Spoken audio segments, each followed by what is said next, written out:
I don't want to live in a space where the government determines who can protect me. And they also don't tell you the fact that, you know, when they start factoring in America's violence in regards to firearms, 60% of that violence is suicides. The remainder, if you use a firearm to defend, you the good guy, they still count that as gun violence. So there's so many different misnomers in that conversation, but because of that, they're in alignment with this globalist ideology that the individual is not sovereign and should not have the means to defend. Again, they believe they have more of a leftist ideology that's the government will protect you. When has that shit ever worked for black people in specific? Never. T-minus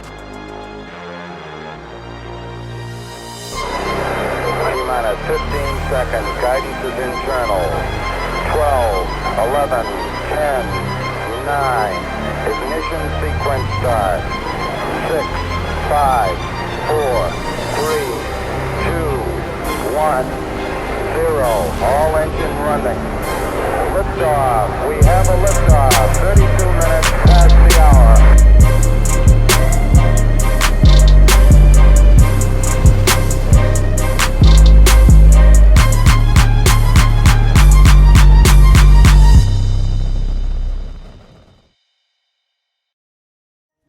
What's good? It's your boy Mike Rashid. Another episode of Lions, Owls, and Elephants podcast. Today's a very special day.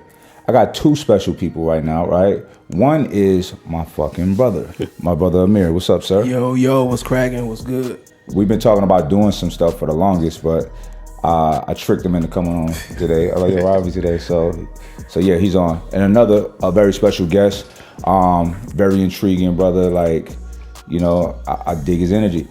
I just like certain people. You know what I'm saying? He's a very brave person because his stances are not the typical stance that you would expect from someone that looks like him or me. And I appreciate that. So I want to introduce y'all to Maj Toure. What's up, my bro? Same here. Appreciate you, man. Yes, sir. Sure. Yes, sir. So, all right, let's dive into it, man. Like, you are different than most, right? Yeah. You are a libertarian, right? Can you explain to people what that is? Libertarian ideology in essence is don't hurt people, don't take their stuff. You can do whatever you want to do in your space. We believe in property rights. We believe in... Let's talk about, as you say these things, let's talk about what they mean, property rights. Yeah, property rights in the sense of that's your house, that's your business, that's your car. Cool. We not going to fuck with it. You should not be taxed by the government so crazy for having your own personal property. We do not believe in aggression towards any being, but especially the state. You know, we believe in very, very limited government. If you create a successful business and you do somebody wrong, that person will take you to court and you'll pay if you're found wrong and so forth and so on. Government overregulation, all of these different things are horrible in the libertarian sense. But it's also the third largest political party in America. And right now, everybody, I don't care who you are, over the last couple of years, you seeing that something ain't right. Most of my family's like Democrat, you know what I'm saying? So, but even them in the privacy of our conversations, they'll say like, nah, man, something ain't right. And they feel it in their pocket. So libertarian ideology is that. And the political party itself was created in 1974.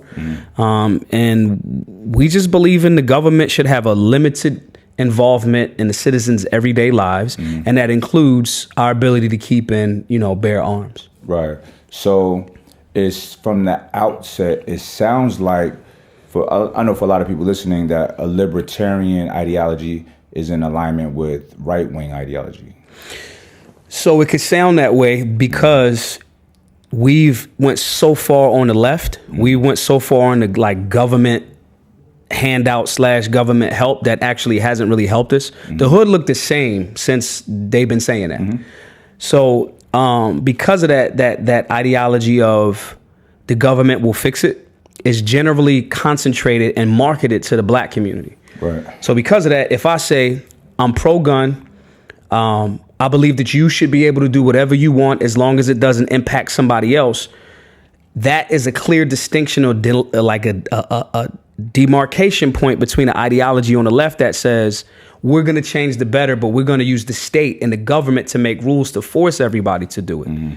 right? People that believe on more a little right of center or even centrist views, they believe that the individual changing his home, his community, his city, or her, that we're going to make the world better that way. You don't need the state to be involved. If you have a general respect for everybody's property and their stuff in their body, which is your highest property, your body, Right.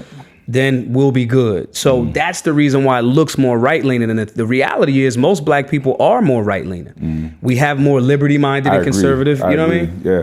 It's just that, you know, if you go back to like the Nixon administration, right? A big shift in the country. And a lot of people may not know this, but there was a tactic called the Southern Strategy. You familiar with it? So for y'all that don't know, I just hate that people align themselves to these teams, right? Right. But anyway, it used to be, we looked at the Democratic Party as racist. They literally called themselves the party of the white man, party of the Ku Klux Klan. Yep. Back then. Then we had a period to when, listen, over time, people get smarter. You know, things get better over time, right? So people were like, yo, we can't do that.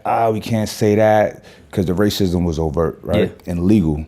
So when things start, the laws start changing and people are seeing, like the civil rights movement, you know, I got Gandhi as one of the people up on the wall, right? Martin Luther King. But I consider myself more aligned with like a Malcolm X, right? However, their approach was brilliant at the time and it was very brave. So it was like a non-violent approach. But they're using themselves as like a sacrifice for people all over the world to see what's happening. Like, I'm gonna just peacefully walk out here and, you know, watch what they do. Look at what they do. And the world saw it. And they're like, yo, that's fucked up. So that worked, right? So what happened was the Democratic Party was like, we can't say this, we can't say that. We gotta leave the segregation shit alone. So the racists in the country had no home, no political home. So Nixon was like, let's get them, let's dog whistle, let's send little messages out to those. And I don't even, racist, I mean, Nixon was clearly a racist. There's evidence of that. Tapes. It's clear. Reagan. The Nixon campaign in 1968 and the Nixon White House after that had two enemies, the anti-war left and black people. We knew we couldn't make it illegal to be either against the war or black, but by getting the public to associate the hippies with marijuana and blacks with heroin, and then criminalizing both heavily, we could disrupt those communities. You know, it's egregious. However, I don't think all Republican candidates are racist. Right. Now, however, to win, you need your base. And that chunk of voters is a huge part of the Republican Party from Nixon on down. So that's why black people always feel like, you know, whenever there's a Republican running, he's racist. So there's two things to that, or a few things. So one, libertarians are a completely different political party for people that may not know, right? It's an option outside of that duopoly. Because the duopoly, if we limiting the conversation to black people in America, none of these political parties, the Republicans, which Frederick Douglass was a Republican, there were high conservative ideals. The first 13 like senators, black male senators, were Republican. These ideals of leave us alone and things of that nature, the general public doesn't have any history that far back beyond the Nixon era or the Southern Strategy or what some people will call like when the party switched, for lack of a better term. With that being the case, we can't ignore the fact that black people utilizes a great movie called Free State of Jones with Matthew McConaughey. And in that movie, there's scenes where, the Democrats was trying to stop the black folks with Matthew McConaughey's character from voting. I'm saying that none of them deserve our political support, meaning the duopoly, because the Republicans fail in outreach, even with that great history. Frederick Douglass, I did a speech at CPAC, which is the Conservative Political Action Conference. I've been here for like 3 years in a row, right? I literally gave a breakdown of how you guys as conservatives, conservative more in alignment with Republican, aren't using great conservative black men. Malcolm X, conservative, not Republican. Dr. King, conservative. You're not using these people while the left doesn't have to even compete for your vote for the vote, because 90% on the clip in the hood is going to go Democrat. Right. But you're failing because you have this great history that you're not sharing. And I did that for years. And, I'll get on stage and we'll sell T-shirts and all of that. But I'm more about the movement going in a proper direction. Right. So I fall back. Libertarian does not have any of that baggage of what did the strategy, did this person change? None of that. It's a fairly new political platform that is about, we don't care what you do. Do it and live well, and the government shouldn't be involved in it. I think what happens is, like you said, when we take those teams, and no one that's going to say, even people that fought me tooth and nail because, Donald Trump Jr. follows me and there's pictures of me with him. One, you can't challenge my work in the community. That's solid. It's stamped. Right. The other thing is, you also can't say, if you voted for Joe Biden this go round, you can't say that you're happy with the direction of your community. You can't say it. We in Cali. I'm like looking at y'all gas prices. I thought they was insane to me over there. Damn near $7. You see what I'm saying? Yeah. And so there's a way to tie all of these economic debilitating situations back to the legislation. And so when we look at that, when we look at people that don't have a vested interest in any way, the Republicans may say they're not going to vote for us anyway. Well, you guys have bad PR. The Democrats go, they're going to vote for us anyway. We don't have to have good PR. Not only that, nor do we have to have anything that is beneficial for black people in general. So much so that even when Cube got up and was like, I'm going to talk to whoever who got that bag for us. Right. Motherfuckers was attacking Cube. Like, Listen, I see, my beliefs is this. I'm like, black people, and I talk to black people because they listen. Don't vote. Divorce yourself from this system altogether. Let both sides feel that chunk. You know what I mean? Biden only won because of us. right. Which is egregious. But if there's a void of black votes, I don't care if you say 13, 14%, whatever. You're going to feel that. You're going to feel that. Listen, this is one thing I do love about this country is this. Is there corruption? Yes. Is there cheating with the ballots? Yes. However, generally speaking, overall it's fair. And I'm gonna tell you how you can know. Every time the margins is razor thin. It's not a situation like Venezuela when the motherfucker went by landslide. Right, 90%. It's not happening. Yeah. That's absolute corruption. We don't have that here. We do have checks and balances. There's bureaucracy up the ass. So in a sense, so I understand a libertarian point of view. I think I don't really fit into shit, but if it was anything, I think it would be that, because I don't want nobody. I don't give a fuck. Just and leave I don't me want nobody alone. fucking with me, right? Right. Let me do what I want to do. Right. I don't do what you do.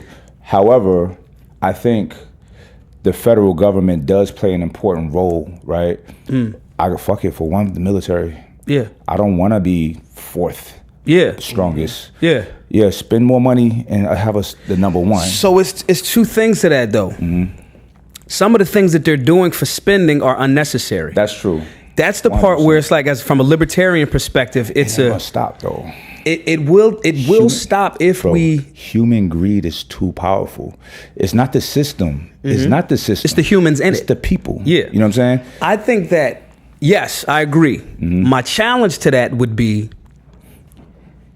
you are literally, Mike Rashid, are a literal visual representation of someone that has evolved and changed their entire world. Imagine somebody 20 years ago going, yeah, this is what Mike's gonna be doing. They might have been like, you're out of you're crazy. Right. I am of the belief that the human condition can evolve to the point where we are not war hawks and warmongers. I believe that. I believe generally the vast majority of people want to do good. I believe that a small amount of people want to be greedy. If you ask most people and say, yo, how do you want to live?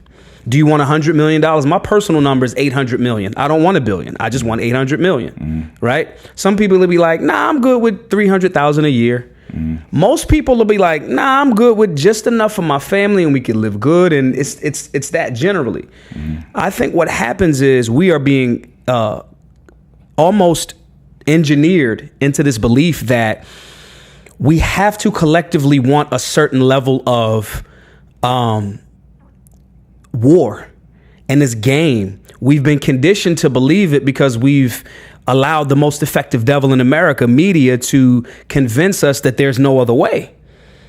The libertarian ideology, and not just limited to a party, because I don't fuck with, up until the Mises Caucus took over literally last weekend, a lot of the libertarians in certain positions, I'm like, nah, you're a pussy. You're too soft on war, because I carry a gun everywhere. Right. So it ain't going to be like no, we don't need guns right now. I believe that the human condition can get there, but we ain't there yet. Right.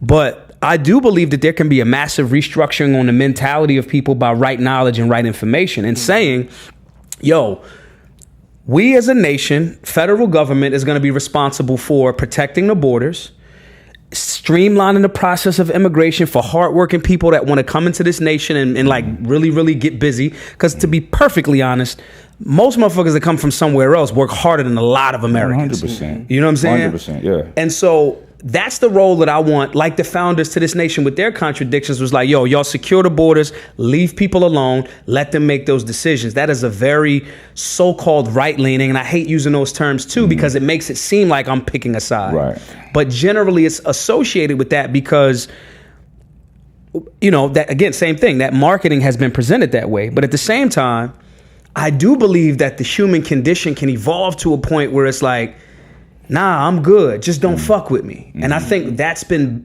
and being bred out of us through our so-called education systems, all of these different things. So I gotta give you pushback. Okay. Because we agree with this. Yeah.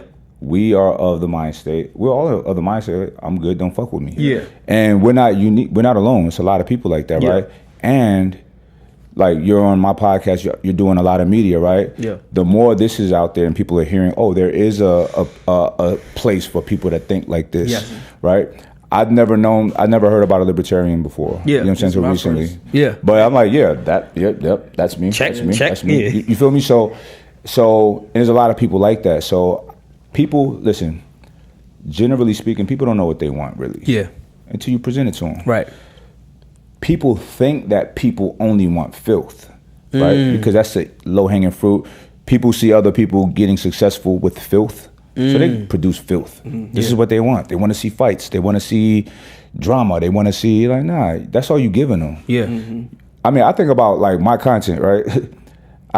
One of my viral videos was about vegetables. You know what I'm saying? Like, somebody like me talking about the importance of vegetables. Yeah. Or eating once a day. You know what I'm saying?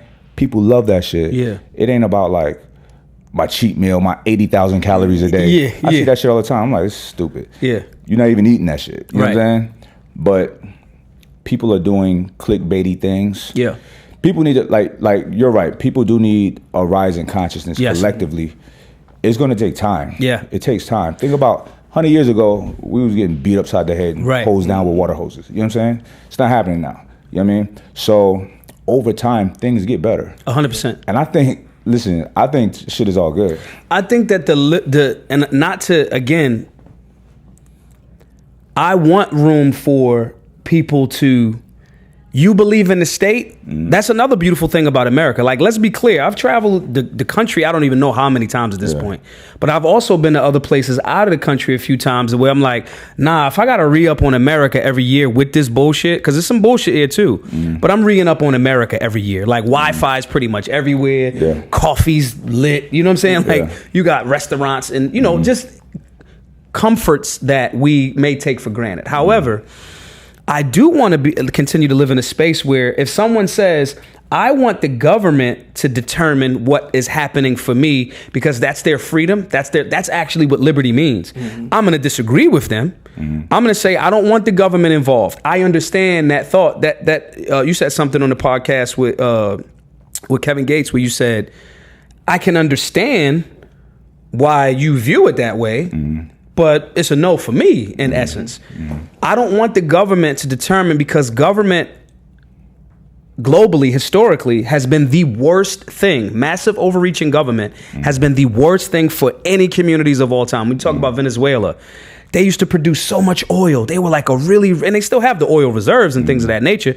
But a few years ago, we all saw images of them like in line for bread, overreaching government, socialist and communist, and I'm not saying that capitalism is not with its flaws. I'm saying that we got to understand the difference between enslavement and conscious capitalism. That's like, I want to make a lot of money by being good to people and presenting. You have a plant-based protein powder. See, that is I adorn myself with the term conscious capitalist, So, however, once again, when we talk about whether it be capitalism, communism, Marxism, whatever, every system works on paper. And every system is good.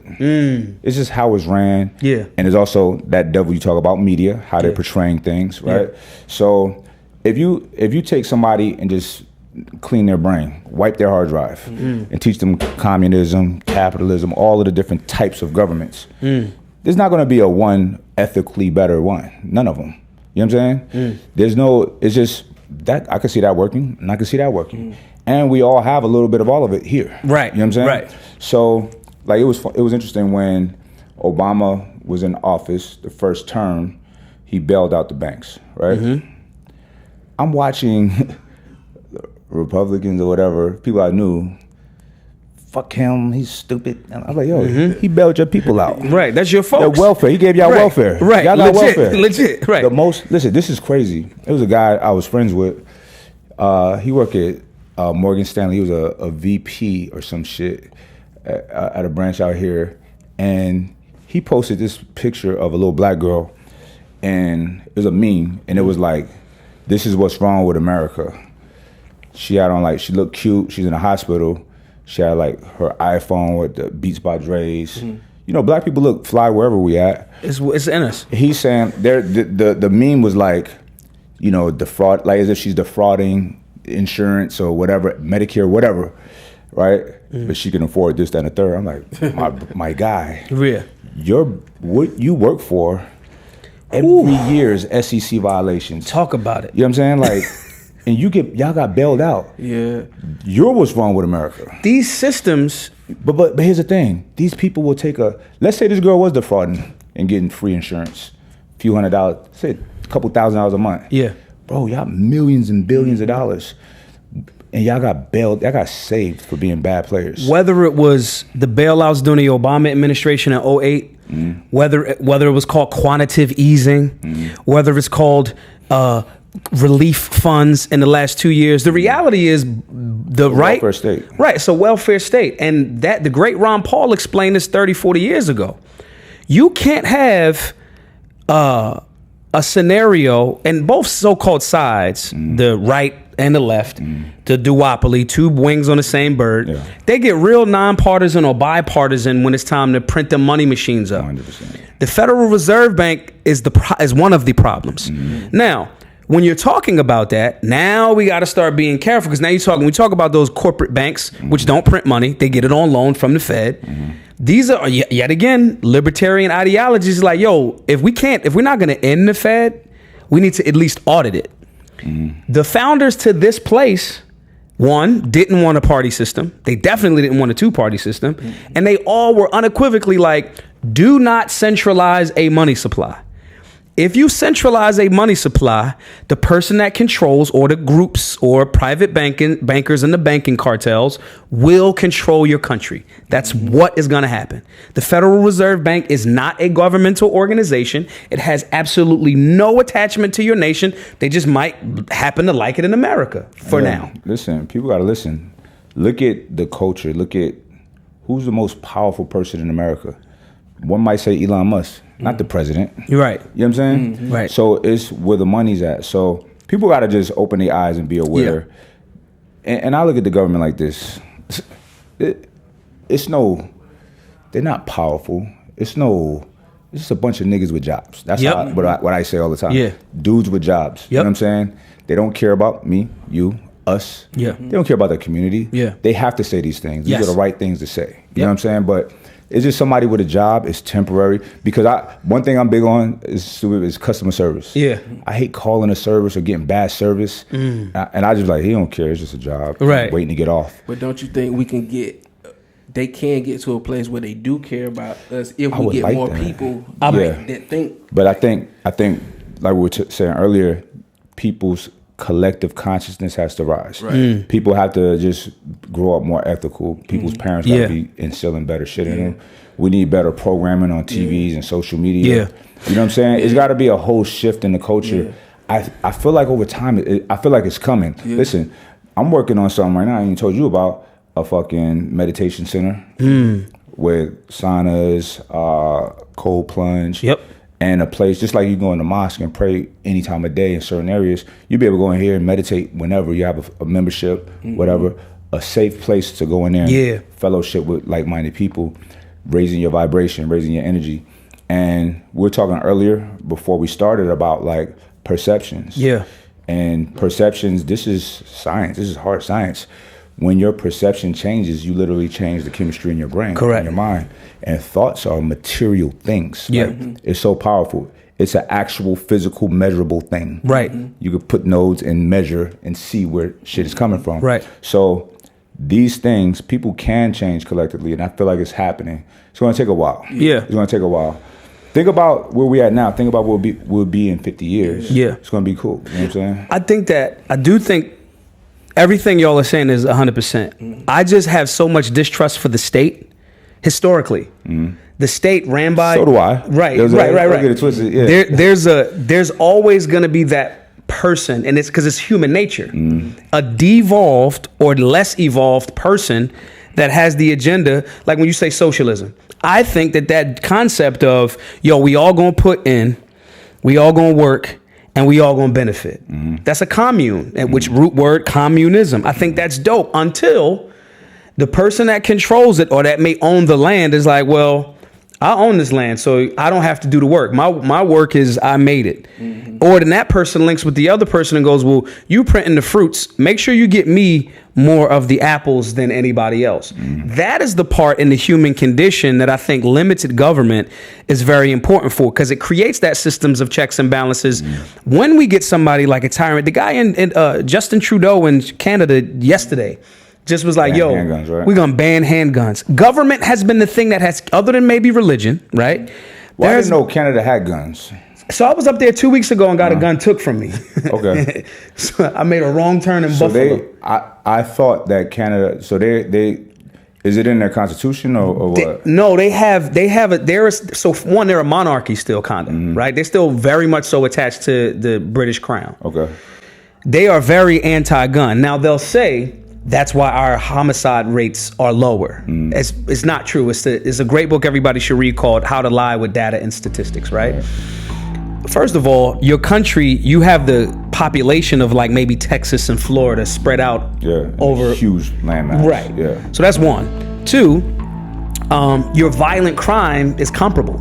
And they also don't tell you the fact that, you know, when they start factoring in America's violence in regards to firearms, 60% of that violence is suicides. The remainder, if you use a firearm to defend, you the good guy, they still count that as gun violence. Okay. So there's so many different misnomers in that conversation, but because of that, they're in alignment with this globalist ideology that the individual is not sovereign and should not have the means to defend. Again, they believe they have more of a leftist ideology that's the government will protect you. When has that shit ever worked for black people in specific? Never.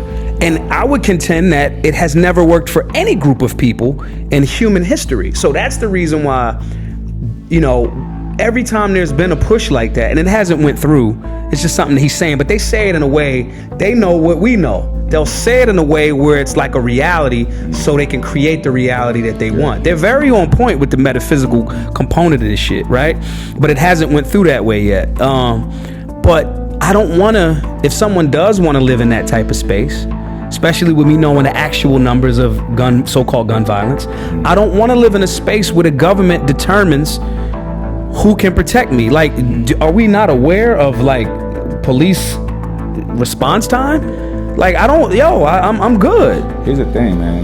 These are just people. Right. People are fallible. Yep. And people can be corrupted. And people have, I say this to black people all the time. We need to be in law enforcement in larger numbers. We need to be in the military in larger numbers. We need to work for prosecution office. You know what I'm saying? Because like I got a homie, Corey, shout out to Corey in AZ. He's a cop, and he was saying like after the George Floyd shit, he like the only black dude in his department. They all left. He said, he walked in and you could tell everybody got quiet. You know what I'm saying? He said it was very uncomfortable. And it's like, let's say it's a white dude who got a little chip on his shoulder. Yeah. He's not gonna treat somebody bad because of their race if he got a black partner. Yeah. You know what I'm saying? Racism doesn't stand up in person. Right. It just Right. doesn't. Right. You know, so when we're absent of these places, first of all, us being absent of these places is bad for a lot. Yes. It's bad for us because it's bad for us and them because we start developing this antagonistic energy. Us is them. All them white cops. Yeah. And you know, and they looking at us as black criminals or whatever. They hate us. Yeah. You know what I'm saying? That's not the case, right? So we need to be over there. It's a good occupation. Yeah. It is respectable, great benefits, right? Retirement, all of that, military as well. We need to be there. But we have a lot of re-education that need to be happening in our communities, especially at the young ages, because I grew up like, man, I ain't fuck a cop. Fuck the military. You know what I'm saying? But as I got older, got wiser, started understanding things, I'm like, damn, it's times I think I wish I would have went to the military. Or if I would have been a cop, I'd be the best detective, whatever. You know what I'm saying? Like, I thought that would have been dope. Yeah. You know what I'm saying? So I'm fighting crime. Right. I don't want crime in my neighborhood. Correct. So let me go fight it. Like, I think that's a noble occupation and they should be exalted. However, it just seems like the training ain't there. It's just a job. Think about New York, bro. Like, you see cops raggedy, fucking shirt don't fit. Yeah. When I went to Germany the first time, I was like, yo, these motherfuckers on point. They was scared. They're always big and intimidating and look capable. Yeah. So you just respecting them. You know what I'm saying? But New York, motherfuckers just like hanging out. Here too, in Cali, it's like in California, it's like a lot of people, so a lot of cop jobs, a lot of longshoremen. It's certain jobs that everybody get. You know what I'm saying? And it be motherfuckers that should not be. I'm like, how did you? It's people I know. I'm like, right. It's like, bro, I love you, but you ain't. So it's truth. I agree. There's a guy that a good buddy of mine, and I'm gonna shout him. My guy I kill. He runs Taylor Defense Training Group. He's the guy that I take the 72-hour courses with. I'm supposed to take one on June the 3rd. 3 days. You learn it. You're in the woods, not dying. Dope. Damn. No phone. You have to procure your food and water. That's dope. Where at? This one will be. He does them all over Colorado. This one will be in St. Mary's, Is this PA. open to the public? Yep. What's the website? The program's called a Light Fighter 365. I mean, you got to move light and you got to fight 365 days out of it. You know, lightfighter365.com, I think, is the website. Nonetheless, one of the most stand-up dudes that I know, sniper, Green Beret, major drill sergeant. Now he's a paramedic. The most squared away dude that I'm like, yo, bro, you from Brooklyn, right? That person that has a serious, like, I got all of these credentials and his clarifications and classifications. He could do a gang of shit. Right. But he's also like, government might be a little too much out of fucking control. That person that trains and is consistently training and is helping people, I want to aspire to be that, and I want the young guys to be that. But I agree. What's happening now is some of those guys and women are taking those jobs. You don't have to train because you're hiding behind the uniform, and you're not actually fighting crime. Crime has to have a victim. You know what I'm saying? Robbery, if we simplifying it, robberies, rapes, and unjustifiable homicides. Everything else, you're doing a bunch of revenue generating for the state. Like if I'm driving, okay, we see Mike, he pulling up in the Benz. This guy's a drug dealer. Let's pull him over. That's not fighting crime. Right. You're actually manufacturing a situation where you can create an engagement. It's an economy. Yeah. And that part is the part that, again, not to keep harping on the libertarian thing, we don't want that as the thing. And I think that our communities would have better police-citizen relationships if it wasn't bro, you're pulling me over for the tent on my vehicle? Bro, it happens. All right, so I like the libertarian movement, how you represent it. I have another suggestion for America. It's called the Nation of Islam. Yeah. This is Sharp. this is my upbringing. And when we talk about a conservative, who's more conservative than the Honorable Minister Louis Farrakhan Right.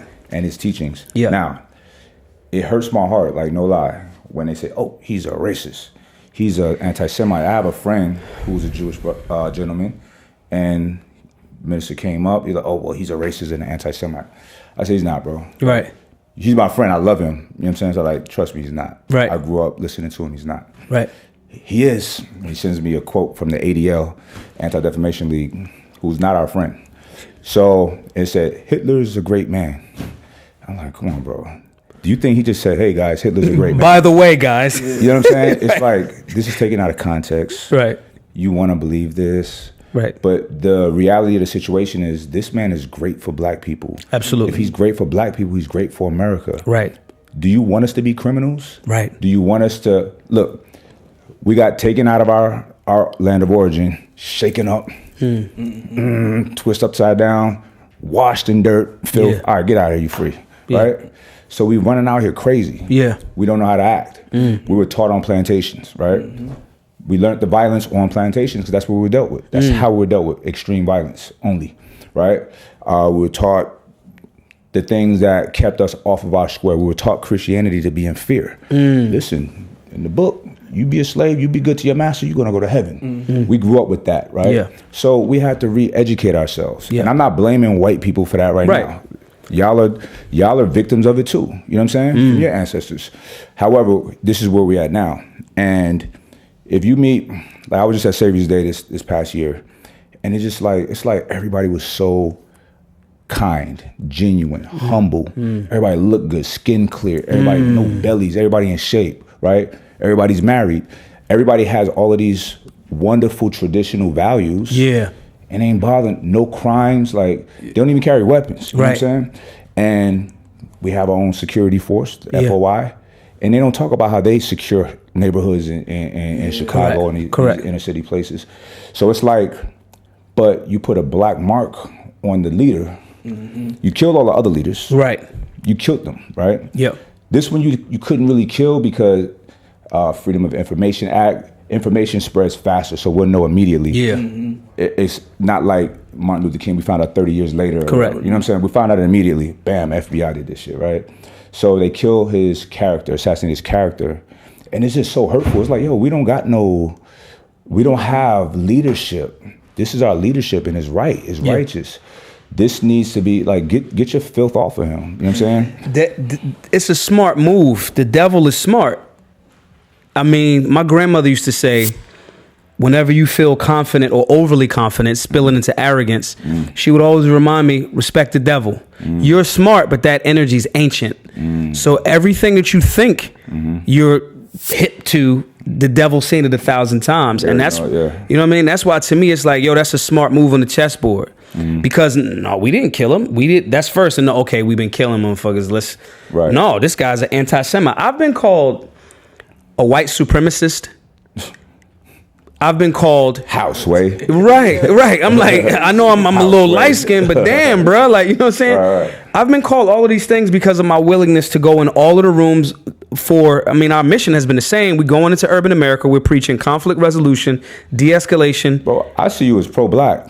So it's weird when people say shit like that. And I'm like, he fighting for you, fool. Yeah. Shut up. It's the Cube shit. It's like, y'all are arguing against Cube when he like, who has the resources that our community needs? And so when you really look at that, I had to step back and go, man, that's really smart. When you playing chess, when somebody makes a really good move, you don't get mad and like knock over the board. You just go, oh, and you don't even let them know that it's a really good move. You just go in your head, and you know what I'm saying. And it's the same concept. Our job where we are falling is we aren't going. Where are our leaders? Our leaders are going to get, when you're in a fight, expect contact. You're going to get hit. That's a part of it. Try not to, but expect contact. Right. These are our leaders. Huge Dr. Boyce Watkins. Yeah. Like finance. Jay Morrison down in Atlanta with the Black House. You know, Sebi with the health and wellness. Mike. These are things that our job, we have to make sure that we're highlighting and promoting these gentlemen and gentlewomen, exalting each other, right, and having these conversations. You're one of them too, bro. You're a leader. Yeah. Listen, I'm learning a lot from you right now. I'm sure you are too, bro. Like, listen, we need to really support our leaders. You know what I'm saying? And we need to get behind them and each other. Yeah. In mass, you know, even if we have little disagreements here and there, if you feel that the general energy of this person is productive and positive, we need to exalt, respect, and lift up and share their content. You know what I mean? Because they're not gonna do it. You can't expect them to do it. You know, it is what it is. That's self-preservation. I think generally, when the general public, and I'll say white folks, right, when they are presented with information like this, they gravitate. I think there's a small minority of different groups and classes of people that want the Tower of Babel. It's like, if it's 10 of us, the one evil Yakub is like, I gotta splinter everybody. You know what I'm saying? Finding that person. And that person is loud. Yeah. I got a Discord, right? There's like 2 people in there with the bullshit. But it feel like they're the only ones ever talking. You know what I'm saying? I'm always dealing with them. You know what I'm saying? So you're right, you know, and I deal with them with kindness. Yeah. Like, because look, I stand, like, everything that I do is right and exact. So I'm not worried about, you can't expose me, you can't do nothing. Let's talk about it then. Yeah. Let's talk about it. They always run into a brick wall. Yeah. So, you know, you're right. That is a constant throughout society. That one fucking Yakub. You know what I mean? But we need to engage that guy too. Expose it. Let's talk about it. Yeah. Let's sit down in front of it. Let's talk about it. Yeah. What is your gripe? What is your issue? What is your position? You know what I'm saying? Because my thing is this, like, I always, like, my name has been dragged through the mud before unjustly, right? It don't feel good. The old me was about vengeance. I'm gonna show you. Oh, you got the audacity? I'm gonna show you. The new me is like, you know what? Every time somebody negates me unjustly and I just fall back, they unravel themselves. And I'm still here, right? Yeah. And still ascending. So the lessons that I've learned over the years is that, you know, they say vengeance is mine, said the Lord, right? So, all right, let me fall back. Go ahead and keep creating that destructive energy. It hurts me because I want to, you know what I mean? Yeah. But I know the thing I want to do, the default, is not the right thing to do, typically. So, you know, that person, that Tower of Babel guy, he's going to unravel. But I'll engage. We could talk. You know what I'm saying? We need to be brave and go after these people, not in a malicious way, but like, hey, okay, this is very different than what we believe. Let's talk about it. Yeah. And here's another thing, bro. I've sat down with people before that I feel like I hated because their actions were so fucked up and foul. But I always, like, I'm an empathetic person, and I'll see, like, I'll identify a piece of them, of their soul, to where I can help nudge back in some light instead of pushing them further into darkness. You know what I'm saying? I've been there. So conversations, communication is very important. It's so important. And we got to embrace that. Yeah, we did a class where we taught firearm safety to I don't want to call it a secondary school. It's called Yes Philly, where it was like guys and women that dropped out, and they come back 19, 20, whatever. 6th grade, 19 years old. And so we'll do that, right? And one of our biggest tenets is conflict resolution, because again, we carry firearms. Like, I avoid everything. I go like, it'll be a dude, okay, you wore them $500 Yeezys at the club. He ain't even thinking about you. He stepped on your shoe because he was looking at the shorties. He wasn't really paying attention to you, right? So we'll give these examples, and we had this conflict resolution class, and the 2 young men that I picked to do the example, they had pre-existing issues and beef, and I didn't know it. But I'm feeling the vibe, and I'm like, nah, something ain't right after school, because I was with him for a week. And during that, I go outside. One of them got their gun. The other one's and his team with him. They ready to hit the other dude up. And I'm like, listen, y'all, we just went over this conversation about conflict resolution. My bad. I didn't know y'all had issues. I said, we're going to stand right here. Y'all not even paying attention that the police are over there flanking y'all. Everybody out here got a gun. I got a gun. I understand that. That's not what this issue is going to be, though. This issue is going to be, we're going to sit down and figure this out. I made these two young men sit down and have a conversation, literally on the corner of the block. One of them used to date one of a girl. The girl, who had nothing to do with the scenario, he got bad intel about what he said about the girl. Mind you, he doesn't even date the girl anymore. Neither one of them see the girl anymore. And I'm like, so you guys were about to, in essence, throw your lives away over this miscommunication. And you never took the moment to sit down and genuinely go, because you know how many times you be like, oh, yo, that's not what I said. Or if that's what you heard, that's not what I meant. Let me clarify. Or I said it, my bad. I didn't know you that well. I'm sorry. Boom.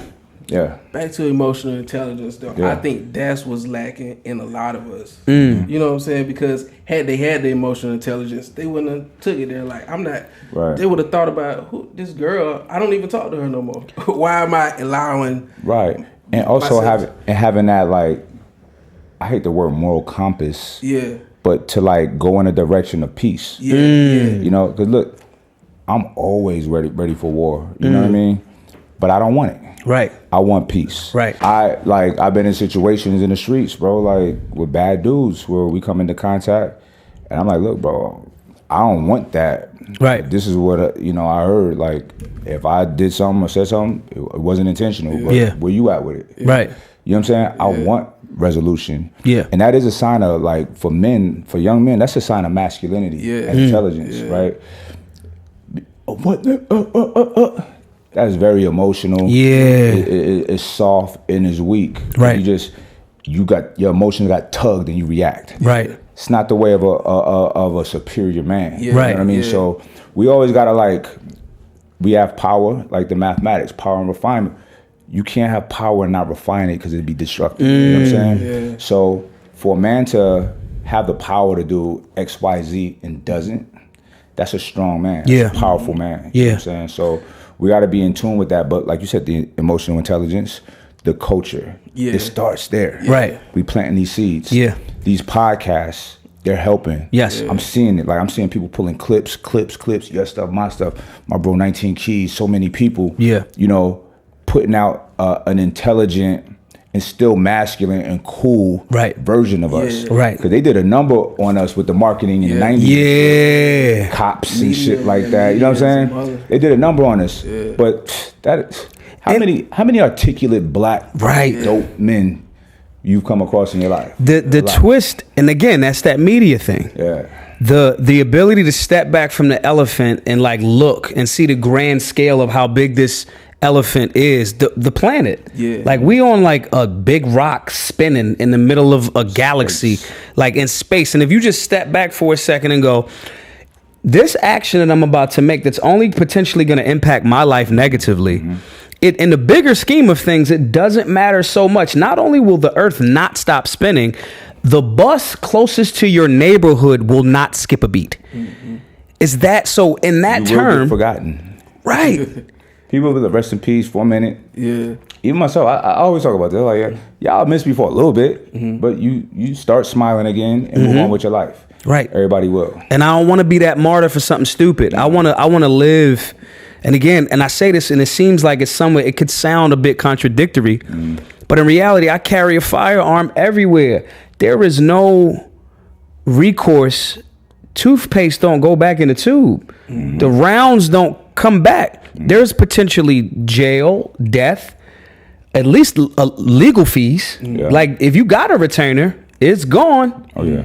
It's, you know, and so these are things that, you know, I'm not telling anybody to not be armed. Black people in America, absolutely, at this time, not limited to, but I live in a black community. Right. We should be armed to protect ourselves. This weirdo kid in Buffalo specifically said, this is why I'm going here, and this is why I'm doing it, and this is why I'm doing it too. So training is important. Being, you know, on point is important, but to have the firearm or lift and box just to go look for some stuff. You know, I remember Mike Tyson saying he fought so much back in the day because he was so afraid, so like nervous. And I heard somebody else, Hove, said something about a lot of those fights start because you're holding on to this insecurity, and you'll hear a lot of guys say, "What you looking at?" And he's like, "Oh, you think I see you? You think I see past your fake facade thing that you're putting up?" He was saying, "You think I see the hurt?" That Yeah. you're going through. I saw that. And it's like that healing. Yo, we doing a yoga class at our center in Philly. That's dope. I love hearing that. Yo, we got on this day firearms. We have a sister that is teaching yoga twice a week. And it's like, bruh, get on a yoga mat. Bruh, change your diet up a bit. There is not, when we talk about the nation and we talk about, the Honorable Elijah Muhammad, we talk about the Honorable Louis Farrakhan, they ain't tripping when they say like evil scientists creating and crafting things in all of these elements. Those, you know what I mean? So your diet, why would you think that your diet is not also a part of that? Why do you not think that you should steam, reflect, stretch? You need strength, you need endurance, but you also need flexibility. You know what I mean? Metaphorically and literally. So all of these things are things that we teach at the Solutionary Center. All of the classes there are completely free. You know what I'm saying? We do completely voluntary donations. Yeah. You know what I'm saying? And so like I'm so excited because, and I'm not saying I was outside moving keys or nothing like that, but it's like to make that direction go in a different space and see people like legit, like, yo, man, I factored in what you was saying about not shooting somebody today. Like for him, it was a step, but for the person that he would have shot, it's their life. Right. And for black men out there, it's like you are what both of y'all said is so true. It's hurt, right? The insecurity, and it's like it's hurt because we've been mistreated generation after generation after generation. So you want to go and because you hurt another person very similar to you who's been abused mentally and spiritually. He don't even have a shot. And now you eliminating his chance of healing and your own. Right? And it's like in jail, I've been there. Yo, it's the worst place on the planet. You know what I'm saying? It's not a place for humans. You get treated worse than animals. So people gotta think about these things. And listen, what made me sad in jail was like the people was like, damn, you fucked up. They're so buried. Like out in the streets, we're buried with just being busy and dumb shit and social media and this, that, and the third. Imagine what they buried with in there. The dynamic is unbalanced and weird. You know what I'm saying? So people got a lot of shit on them that's hard to get out of. I think it's important that people that's been or people that's experienced that they talk about it. Because I know growing up where I'm from, going to jail was a badge of honor. That was like that was something you wanted to do to prove yourself. It ain't. You know what I'm saying? Media. Media. Because that was the cool thing. We grew up in this a cowboy country. So that's we the outlaws, we the bad boys, right? It's an appeal to that. And listen, even me, like, people look at me a certain way, and a lot of women in my life in the past have like, they love that I was a bad boy. They're like, ain't nobody fucking with him. And then you eat that, like, yeah, that's right. That's right. You saw that shit, right? Right. You know what I'm saying? Yeah. But fuck that shit. Right. Because when you sit in jail, you like, fuck. Why did I do this shit? It is the most depressed. I ain't trying to work out. I ain't trying to be productive. Sick. You're miserable. It's like, I can't get out of it. You gotta accept it. What was your catalyst? Like, what was your catalyst? For me, it was broke, like financially broke. Right. For you, but even that is kind of short. That short term, because numbers is numbers, and it's not gonna end. But what for you was the thing that was like, nah? Was it jail, or was it the thing? What was the thing that made you go, nah, fuck this? I had a good, solid foundation out the gate, right? But it was weird, bro. It was like a movie, because my mother was married to one of the biggest drug dealers in New York City. But my grandparents were beautiful people, and my mother was a beautiful person, and my father was a beautiful man. So I was getting these jewels, right, and these lessons and all this discipline at a very young age.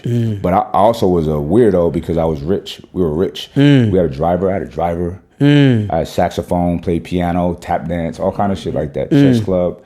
But then that shit got snatched, and then it was poverty. Then I went to my grandparents in Canarsie, Linden Boulevard, and it was love. So you going from drug dealer mansion Scarface shit as a kid, seeing my mom and other women naked running around with her husband on some Don Juan, Tony Montana shit. Yeah. But my mother did keep me protected though. And then back to my grandparents, who just love West Indian. You know what I mean? Just real pure love, right? Just pure people. And then, you know, my father just, you know, he did his time and all of that stuff, but he always stayed in contact with me in books, philosophy. He introduced me to the minister at a young age, so I always had that. And Minister Farrakhan is like a second father to me as well. You know what I mean? It's a spiritual father. Yeah. So I had the foundation, right? Yeah. But also, I'm like, we were talking about power with no refinement. I had power, but I wasn't refined. Like, just like when I moved to Arizona, I went to school. Bro, I loved college. It's so corny. I remember my first day of school, like looking around. It sounds corny, but I was like, I have a whole university of information at my disposal. I said that, right? But also, I want to date girls, and I'm a young man growing up, right? So I didn't have the discipline to stick with it. You know what I'm saying? And I'm a powerful person. I got a lot of energy. I always have. So people always fuck with me, like me, whatever. So, you know, the default, the low-hanging fruit shit is to do negative things and people think it's cool, you know what I'm saying, or make money in certain ways. And I stopped fighting because that shit is hard. It takes a lot of discipline. And I'm like, man, fuck. I want to do what they doing. You know what I'm saying? So I was unique because I was a loner. My sport was alone. The way I grew up was different than everybody else, all of that shit. And at a young age, I traveled a lot, right? So I had a more of a worldly perspective as a little kid. And my mother said, this shit crazy. We were shooting a documentary, and they were interviewing her, and I heard her say, she never told me this, but she said, when he was a little boy, he was like the man of the house. And she said, I was intimidated by him because I felt like he knew more than me. I was like, damn, you know what I'm saying? And you used to look at pictures of me from a little kid, suits. She dressed me up, suits and all this shit. But fast forwarding to like becoming a young man and just doing dumb shit to make money, because it wasn't hard. Like I had an uncle that was killing it. He's a boss. I'm like, and I'm helping him. I'm like, I could do this. Cake. That's it. I'm like, that's it. The gym is harder than this. So I started making my moves, you know what I'm saying? And this was my bro from back then. He distanced himself away from me, and I'm glad he did. T in there distanced himself away from me. All my good friends, they like, that nigga Sherman. They wasn't really worried about me, but they didn't want to get caught up in the shit. And I'm glad I would feel terrible if any of them would got caught up in my shit. And none of my friends did. So I never got nobody in trouble. All my trouble was on me. I owned it all. But me, listen, I had opportunities that I had you would not believe, like major. You know what I'm saying? I used to ride all this shit. My guy that was working with me was like some Jay-Z, Kanye shit. Like, yo, we need you out here. I'm like, got the ankle bracelet on. Like shit like that. Like all of these things, I had to like own it. Like fuck. So those were in essence being able to reflect and being able to sit still for a little bit and seeing, damn, I could have been doing this. Those were, so you had a series, bro. You failed tests. I failed tests, and I know I failed the test because I'm smarter than the decisions I'm making. So it's always worse. They say ignorance is bliss. I understand that. Because if I was ignorant to what I was doing, it wouldn't even bother me. And it's funny because there's people that I know, niggas was doing wild shit, wouldn't even get in trouble. But I don't even think they realize how, you know what I'm saying? Here with me, I'm like fucking overthinking everything, and you know what I'm saying? But even, this is interesting though, even when I was in the streets doing what I was doing for money, I moved with ethics for the streets. It was ethical. And hell, that shit legal now. I was doing then. So I don't think it was necessarily bad what I was doing. It was bad because it was breaking the law. Let's put that out there, and that's wrong. The laws have changed now. I never really hurt nobody innocently, you know what I'm saying? And I never went, and I tell this to people, like, I would be right here where you just went over too far. I never go too far with nothing. So I was, I saved myself in that sense. And then I had a grace period. I always say this, I was a fugitive for 7 years. And that was like a grace period, like the universe was like, yo, who are you? You about to do 15 years or you about to walk free? let's see what you do. Right. And listen, it was very hard because when you got this dark cloud over your head with just looming, impending prison time, prison, and hard prison, not because it was violent offenses. Yeah. It's not the same as drug offenses right. or whatever. It's worse, right? Right. So when you have that looming over your head and you're a thinker like me, like, fuck, you're dreaming about this shit every day. Yeah. You know what I'm saying? Yeah. That shit is depressing like a motherfucker. Yo. However, my father always said, you build character when shit is fucked up. Yeah. Yeah. What you gonna do now? It's crazy you say this because we was talking about it before we got on, you know, and obviously I want to be very clear, brother, I am a huge fan of your content for years at this point. Appreciate that. Business, you know, I get trifecta food like every week. That's what's like up. there's no way. Up. You know what I'm saying? Shout out to trifecta. You know what I'm saying? Like, you know what I mean? saying this to say, right? I used to rob drug dealers. That was my job. I never, something you just said, I moved ethically. Like now I understand that selling drugs is an entrepreneurial thing. As a person that believes in liberty, if you want to smoke a cigarette, I smoke cigars here and there. If I'm not careful with cigars, that is lung cancer. That's what it is. It's a drug, brother. Let's not pretend white sugar is drugs. Right. The state has determined which one is legal and which one is not on that level, right? Again, crime needs to be, for me, did you create a victim? I didn't have this thought process when I robbed dudes. It was just like, y'all can't carry a gun.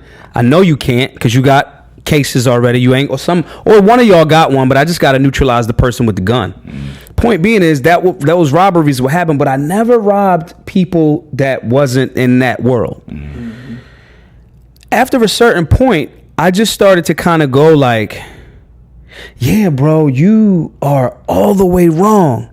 Because then when you hustle, when people be like, oh, you selling drugs is the easy way. It's like, nah, the money's faster, but the level of paranoia, discipline, and focus and lack of sleep that you're going to endure, it's not necessarily easy. So when those things started to transpire, I started to have different viewpoints on it. Then I got falsely accused of rape. Scariest 2 years of my life.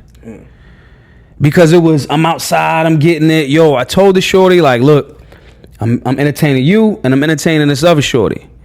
If you ain't with it, let me know. No disrespect, but I'm going to get with her. She says she was with it. Get to the crib, ask for money. This ain't happening that way. Tell her to leave. She rips her shirt. I'm going to tell him you raped me. Wow. Scariest, because you got to, Pennsylvania's a zero tolerance state. If someone utters that happened, you're going there. It's not even like a sit it in front of the detect. You're going to court. For that, during that 2 years, while I got, because you go to court, your court dates push back, For that time, it was that same reflective moment of what exactly the fuck is going on with you? What are you going to? You know what I mean? And it was, I will remember guys that did go to jail or did go to the military and had these moments where it was like, yo, that might have been like the best thing for me. Yeah. Like ever. What it is called attracting a diseased situation to yourself. Disease is not always physical health. It's dis-ease, taking away ease, right? So, for example, when shit hit the fan for me, I was spiraling out of control. Somebody probably would have killed me because I was starting to be, listen, I'm not on no tough guy shit. I'm not afraid of nothing and nobody, even if it's to my detriment. But that lack of fear or concern for my own safety was going to get me killed. Because people don't, when they're intimidated by you, they'll try to kill you. Off top. They don't want you around. Yeah. They can't live. They can't poke their chest out. So everything happened for me like I just got snatched out of my situation, money, everything I had to nothing was a good thing because it prevented, that disease situation prevented something way worse from happening. Yeah. You know what I'm saying? So, as we live, man, the older we get, we're supposed to get wiser. And that's all it is. I got wiser over time. I think about how intelligent you are, how well you speak, you know a lot of stuff. And your intellect base is from a very ethical place. It's not just smart with money and numbers and shit, right? Yeah. Man, I think about you telling me the story, you robbing drug dealers and shit. What if you would have shot one? Yeah. And then you be that smart dude in jail. Yeah. A con artist. You know what I'm saying? Yeah. And people got to think about life is such a duality. There's no good and bad inherently. You're right. We all want good because good things happen. Yeah. Right? But we're not good or bad. It's whichever direction we choose to channel our energy. You know what I'm saying? And life is, our decisions are our destiny, literally. So you deciding to stop doing that changed your destiny. Yeah. You know, it's not preset. Right. It'd be no purpose to live if everything was preset, right? So you chose to do something different and look at the trajectory of your life now. Yeah. You know what I'm saying? The money comes, people, adoration and respect comes because you're standing on your own 2 feet, standing for what you believe in, something that's good for people, generally speaking. So, you know, when it's going the other way, like, listen, doing crime, let's see, you could get rich, and then the IRS can get you if they don't catch you doing nothing. Will get you, or you get robbed, you get killed, you go to prison. The odds very finite are so limited. You know what I'm saying? Yeah. And people know this. You know what I mean? We just seen, you know, Young Thug and Gunna got picked up on that RICO. And it's like, dang, bros, like, y'all are so fucking talented. They do so much good for me, just as far as, like, relaxing my soul when I'm vibing to the music. You know what I'm saying? And it's like, them? Yeah. And I don't, you know, I read the indictment. I'm like, I don't know about this, right? Yeah. It don't seem right. It don't seem just. However, you affiliating with so many people and you the leader, you need to make these niggas knock it off. Yeah. Be the leader. Yeah. This shit ain't cool. Right. That shit ain't cool. That shit ain't cool. You know what I'm saying? So it's like, but once again, what if Thugger was meditating or doing yoga? You know what I'm saying? There's certain cats that's on it. Yeah. You know what I'm saying? And their energy and their frequency is in a way different space. And they're still real and cool. You know what I'm saying? So culturally, we have to embrace ascension of our minds, our bodies, our spirits. You know what I'm saying? We can't devolve to, we just thug niggas. Like, that's so whack. That's so lame. Yeah, and it's like it's the setup. It's like, yo, you gotta do this. It's like, you know, you black, so here's the thug outfit for you. Nah. We are, listen, we may have a lot of filth associated with us because of the thing, but think about it, we've been washed up in filth, not by our choosing. You know what I'm saying? We've been taught to hate each other, plantation living. You know, when they talk about crackers, the person who cracks the whip, it ain't a white person, that was a black person whooping other blacks. Like, you know what I mean? We was taught to hate each other. You know what I'm saying? We got to understand that was a ingenious but evil plan. Yeah. And we have to reprogram ourselves 100%. To love ourselves first, and to love you, to love you, Absolutely. To love you, and tell each other that shit. Like, I love you, bro. Like, you fly, bro. Like, damn, right. You know what I'm saying? Right. I remember back in the day pulling up to the barbershop. This is old. You remember I had the Magnum? Oh yeah, little ugly ass car, and I had a fake Hemi sticker on it. And the homie, like, somebody was like, "Damn, that shit dope." And my homie, the barber, was like, "Yeah, but that ain't no real Hemi though." Like why'd you even have to do that? Right? That's mean. You know what I'm saying? But it wasn't. Yeah. Right. But it's like, why hate? Like, we gotta. It's a culture of being adversarial that we have to shake. You ever know a person that you just say something and they just have to disagree with it? Yes. It's exhausting. The contrarian is my nemesis in my head, and I avoid them at all costs. Now, I might reflect on some of the stuff that they say third person and be like, is it a little bit of truth to that? Like in your example, I was pump faking with the fake Hemi sticker a little bit. But, but that tells me something about you, though. Correct. And so I'm going, oh, nah. One, I'm going to make sure I get this braid up to get the actual Hemi. 100%. You know what I'm saying? Yeah. And then two, it's like, I appreciate that hate that you threw my way, but I can't let you hit me with that shit no more. Right. But see, what I did, I recognized, like, damn, he did that so freely in front of me. Yeah. I might be doing that too. So I had to check myself. And I remember it was back then too, it was a girl I was dating, I forgot who, but she would just always argue with me. Like, I'm like, what are you talking about? You with me on this. But I'm like, damn, I think I do that too. So I I seen ugly actions or behaviors of mine and other people. Yeah. And it made me like, that shit ugly. I don't want to be like that. Yeah. You know what I'm saying? What you don't like as a follower, don't do as a leader. 100%. Yeah. 100%. Yeah. And listen, y'all ever heard of the Pygmalion effect? The what? Pygmalion. Nah. What's that? It's basically a psychological phenomenon that says what other people think of you is what you become. So I try to, when I'm dealing with people, you know, especially talking to people, like, you want to make sure that you're uplifting and you thinking like highly. So for somebody to say that, it's like, what you think I'm just nothing, or you think like I'm just you know, it's fake. It's called the Pygmalion effect. Pygmalion effect. Oh yeah, I'm all over that. That's crazy. Yeah. It's just like, that's why you want to think like I say it's good to have people around you that Uplift. you know respect you and that uplift you, because you need that energy. Yeah. You know what I'm saying? Without to your point of balance, without it being, oh no, you good and I'm not good. Yeah, not that. Yeah. Because that's I always tell my friends like, yo, tell me if I'm fucking up. Yeah. You know what I'm saying? And we lived with this philosophy called hater proof. You know what I'm saying? So new idea, concept, marketing, whatever. Let's lay it on the table and start poking holes at it. Yeah. Let's make sure it's airtight before we let it out of here. Yeah. But we gotta be like that with each other's Yeah. in our lives. Yeah. You know what I'm saying? Because I want all my friends to be fly, have money, have wealth, families. You know what I'm saying? So it's indicative of me to like make sure my guys is on point. But please tell me if I'm off, if I'm not on point as well. We need that.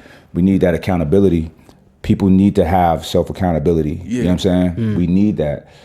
You wrong. It's cool. You wrong, bro. I still love you, but you wrong. That was fucked up. On this one. You need to go fix that. Yeah. You know what I'm saying? Yeah. So I've lost relationships with people for bringing shit to their attention because they get so defensive. I'm like, well, whatever. Fuck you too then. Right. Yeah. I don't want to be around somebody like you. As opposed to being able to say, nah, I was on some bullshit. Right. I was because you, in reality, you knew you was on some bullshit. And if you don't, I don't need to be around you. Right. If you your ignorance is a liability. For real. So it's like, but I have no desire to be around somebody that think they're perfect. Yeah. And won't accept nothing and defensive about. All right, you're right. You're perfect. So let me ask y'all: are y'all going to start, or have y'all already started, consistently firearm training? I haven't. I need to. Yeah. Okay. I used to shoot a lot. Yeah. But Arizona. I haven't in a long time. But I went shooting with one of my homies in Atlanta not long ago. Yeah. And he's like he does competitions. He's an expert. And I was on point, you know what I'm saying? But I know I need training. Yeah. But I will, and I got a cachet of, you know what I'm saying? So that work. You know what I'm saying? But I do need to get out there and train. So there's a few spots here. Well, I don't know how far it is from here, but Redstone Firearms is a black-owned gun shop. I think it might be Burbank. Okay. It might be. That's cool. Redstone. And there's guys, I'll plug y'all with guys that I know that travel around. A lot of my guys is military dudes, special forces guys. That'd be dope. Them dudes, man, like, and even down to things is like, if y'all haven't already, man, take a Stop the Bleed class. I carry my tourniquet with me. I might, no bullshit. I know the gun guy's gonna kill me for saying this, but sometimes I might run out the crib real quick, not have my gun on me, but I have a tourniquet. That's dope. Because you more apt to use a tourniquet in a car accident to save life than you are to use your firearm in a personal protection situation. You know what I'm saying? So if y'all haven't, like, man, that's them Stop the Bleed classes. We give those two at the center. Right. Again, free. But like, yo, man, like any resources that I have, y'all got them, man. Yo, I appreciate that. That's I'm glad I'm hearing this. That's dope. Yeah. It's real. You know what? When they had the riots out here during the George Floyd protests, I was with two Jewish friends, right? And they was with the cause, you know what I'm saying? I'm not at the riots, like, supporting the rioting.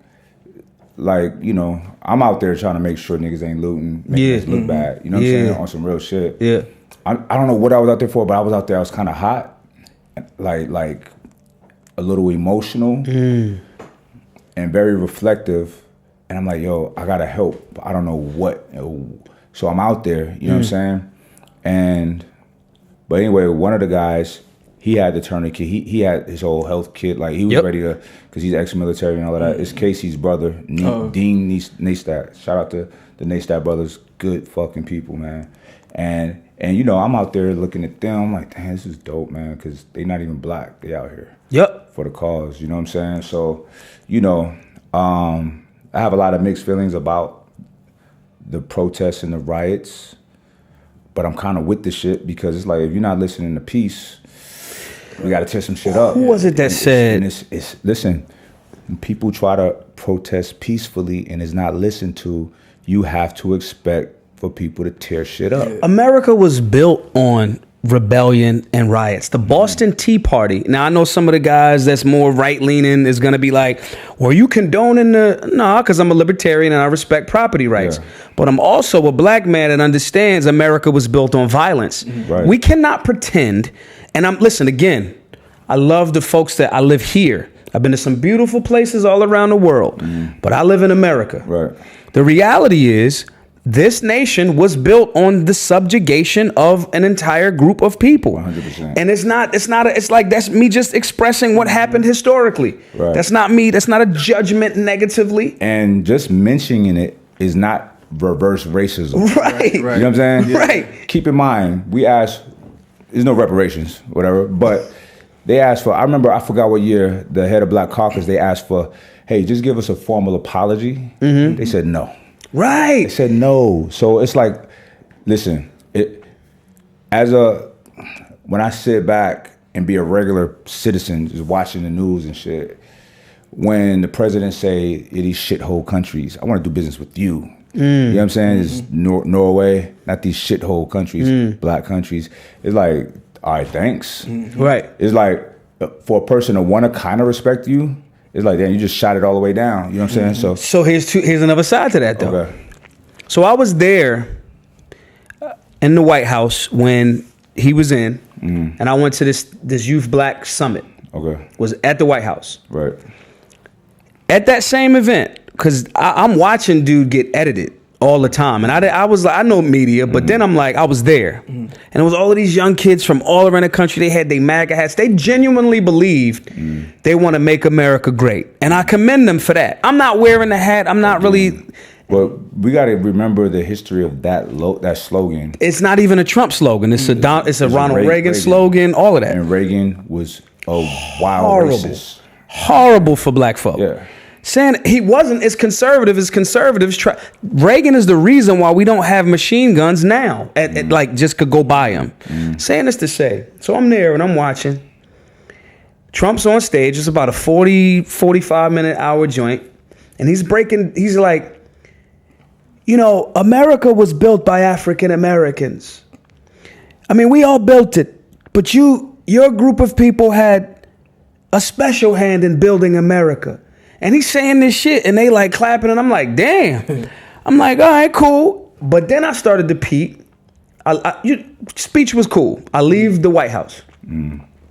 Go back to the hotel. A little brisk walk, 5-10 minutes. I get there. I said, I'm at the bar. I'm going to have a drink. By the time I got there, it couldn't have been 20 minutes by the time I sat down. They clipped and chopped and screwed what he was saying. And what he said, like, let's say if he said, African Americans have a serious issue with whatever else. That part was clipped right to there. And I'm just looking around. Nobody else in the bar heard the speech. And I'm just like, oh, shit. Wow. Then when I speak to dudes like Dr. Pastor Scott, who helped him create what was now called the Platinum Plan, black dude, pastor. When I talked to him, he's like, it wasn't called the Platinum Plan. Last minute, when we stepped away from the table, one of his advisors snuck that in there. He's calling me saying, this is the dude that looks like Lloyd Banks. There's a picture of him in the car with this black dude. That dude. Yeah. He's like, that's not what happened. That's not what we was going to call it. We left some people in the administration as we moved, but we wanted to get genuine resources for the black community. Right. These are the people that he's tapping. And I'm like, well, Pastor Scott, like, he's like, because he's a businessman, when you're good at business, you know how to hire good people and trust them. He was like, he was going into it with that mentality, but some of the people around him were cancerous. And I'm just like, nah. He's like, Maj, okay, sit down and have a conversation with him. Do this, do that, and I'll set it up. And seeing that scenario and seeing other things backdoor, I'm like, That's not what happened. Then it starts happening to me. Because I'll go speak at CPAC. The last time I was at CPAC, I was the speaker right before Trump. And I'm there and I'm giving this entire dissertation on Frederick Douglass, on why he should be the conservative mascot. I mean, I say it in a respectful way. I don't mean that in like some caricaturized way. Sure. You know what I'm saying? And I'm doing this whole literal 30-minute breakdown on the importance of conservative values, the black community, how you guys got to get better, Do you know what Roland Martin says? Roland Martin takes a clip of that and goes, he's out here tap dancing for the white folk. The same, that's why he's always on Fox News. When I tell the Breakfast Club, yo, let's talk about this. Let's arm black people.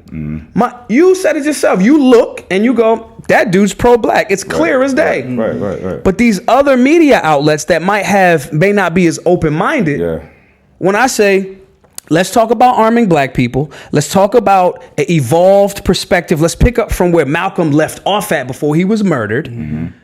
Now y'all don't want to have that conversation. And then y'all are the same people that'll edit me to the be damned. You're the same people that I know the people that worked on these plans. Angela Stanton King got a presidential pardon. I know 3 people that got first of all, getting a governor's pardon for state charges is hard. That's a unicorn. To get a presidential pardon for Fed cases, I know 3 black people that have them from President Trump.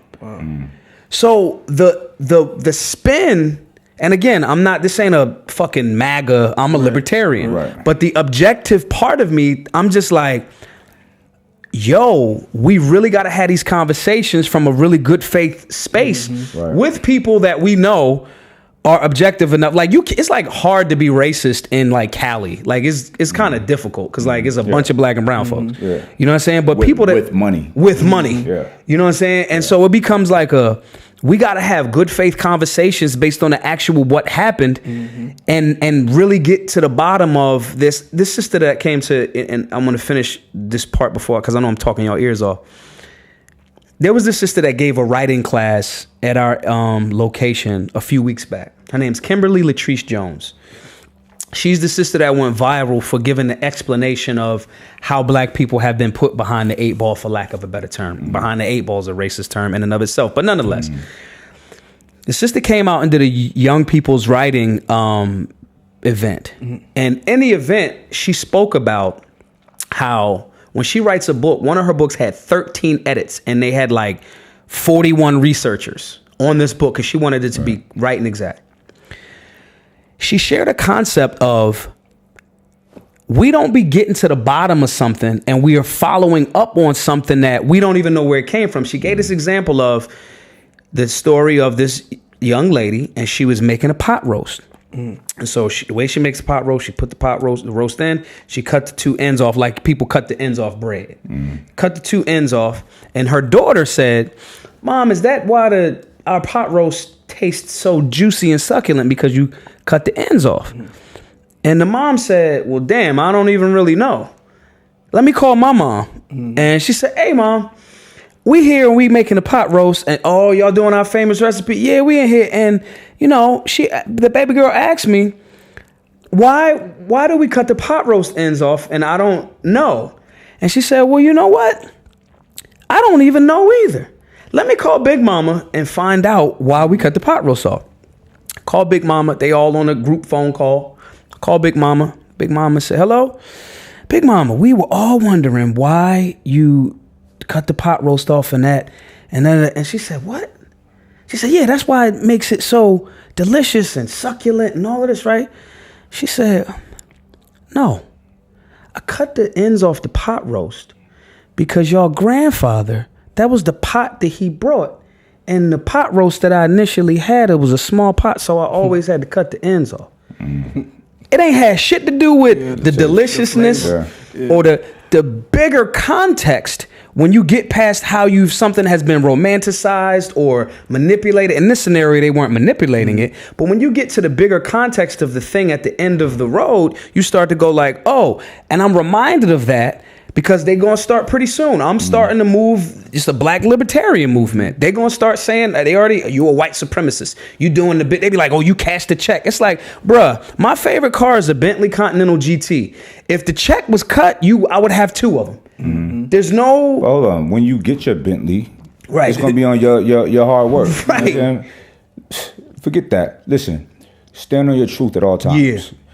They're gonna talk shit. Your name's gonna get thrown through the mud like mine has. But guess what? When the dust settles, those people are gone. Yeah. The people that try to they was doing YouTube video after YouTube video after, they're all gone. Yeah. I don't know where they at. You know what I'm saying? They're irrelevant.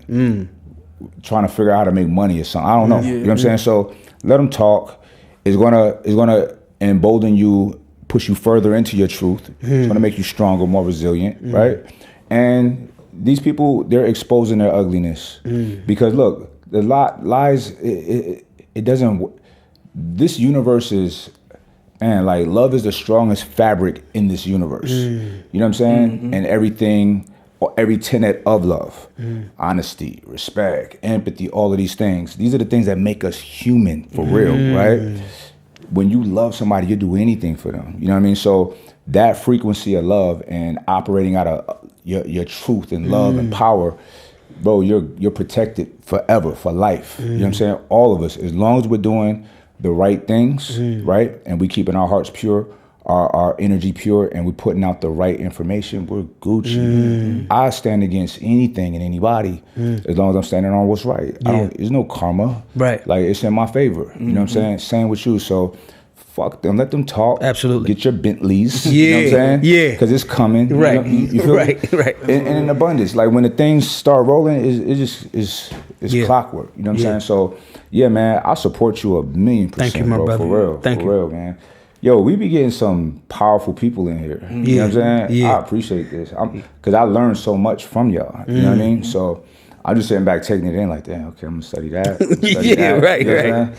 So, and there's a lot of things that I need to tighten up on. I need to learn the health component, tourniquets. I need to do my gun training. I need my kids out there too. Yeah. And I keep talking about it, but I ain't did it yet. But I'm gonna do it, you know what I'm saying? Because we ain't about to be no victims. Nah. You know what I mean? Nah. I ain't with that shit. 100%. 100%.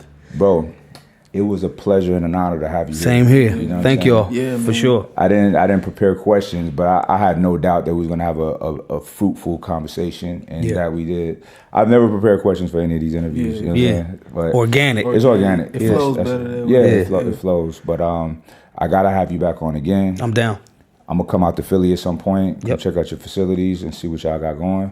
We'll bring cameras, get some footage. You know Hell what I'm saying? yeah. Get the Hell message yeah. out there, man. No doubt. Tell the people where they can find you at. Yeah, man. You the website, if you want to sign up for classes, we're on solutionarylifestyle.org. We have a for-profit and a non-profit. All of the donations that everyone gives, that numbers continue to skyrocket because we'll ask people, yo, we gonna get it to 50K, and we'll do 50K and do the Just past classes. 20, right?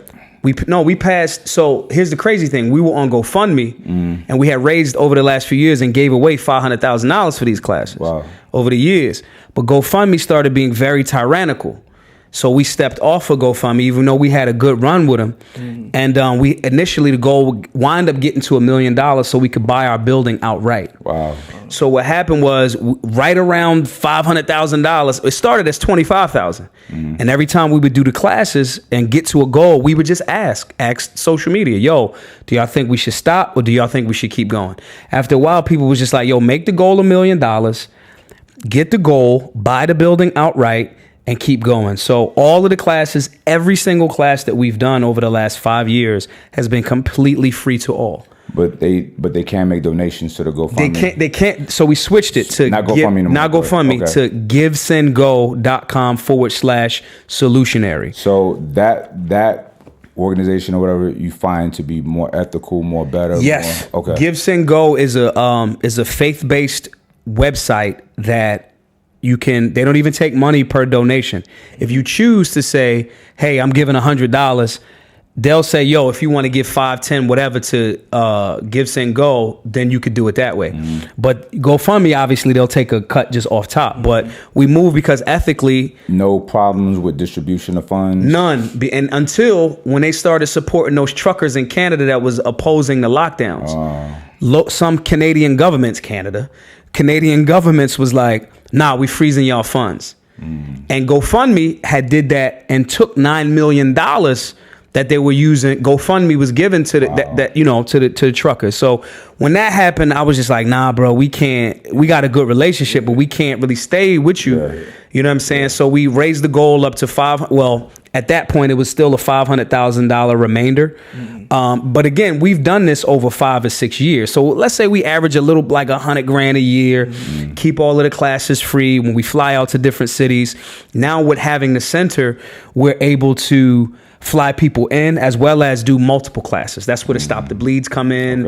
All finances. We certified a bunch of people for phlebotomy because a lot of people with drawing blood, that's a job that people can get. So every single one of every classes that we do abroad as well as in Philadelphia are all because of that. So the website to register is solutionarylifestyle.org, and the website to donate is givesendgo.com/solutionary. And other than that, man, just follow me on Instagram, Big Daddy Toure. Instagram took 2 of my pages. We'll see what happens. Twitter lit. I'm talking big shit on the Twitter. Like, Twitter lit. That's dope, bro. I gotta say this, man. I just appreciate you, brothers.